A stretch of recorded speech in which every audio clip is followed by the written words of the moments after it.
जनधन योजना अकाउंट जो मानकर अच्छी से बर्तमान गोटे बहुत बड़ अपडेट अच्छी जे आपण मानकर जदि पीएम जनधन ये जो योजना आपंकर बैंक अकाउंट अच्छी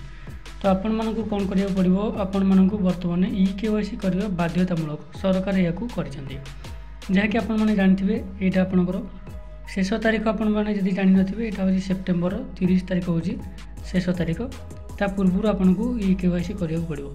जदि आपण मैंने केवाईसी न कर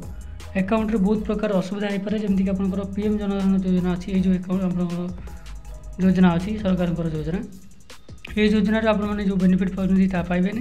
एवं यही अकाउंट जो अकाउंट आपण मैंने सब्सिडी पाते कि अन्य कौन सरकारी योजना जमीक आपंकर पीएम किसान योजना हो कि सीएम किसान योजना हो जहाँ भी आपने पाँच से अकाउंट थ्रू रे आपंकर सब बंद हो जदि आप कौन प्रकार सब्सिडी पाँच से आपंकर बंद हो ताले डेरी नक आपने कौन करूँ आपंकर निकटस्थ आपंकर बैंक को जातु ना आपंकर जदि कैंप पड़ुचे आपंकर पंचायत रे कैंप रे आपण मैंने या केवाईसी कर दिंतु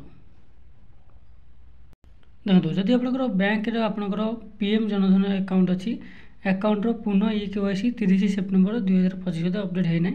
से अस्थायी भाव में बंद कर दिया जदि आपने या न कर केवाईसी न कर सेप्टेम्बर 30 सुधा आपन अकाउंट को अस्थायी भाव में बंद कर दिया मैंने किसी दिन आपंकर ट्रांजैक्शन बंद कर दिया